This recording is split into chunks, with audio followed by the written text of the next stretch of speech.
మల్లె పువ్వులాగా మనసు దోచేసి మదరసాని తెల్ల పావురంలా మరొక్కసారి నవ్వు చిందని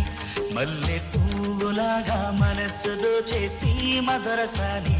తెల్ల పావురంలా మరొక్కసారి నవ్వు చిందని కరుణించవా నవలామణి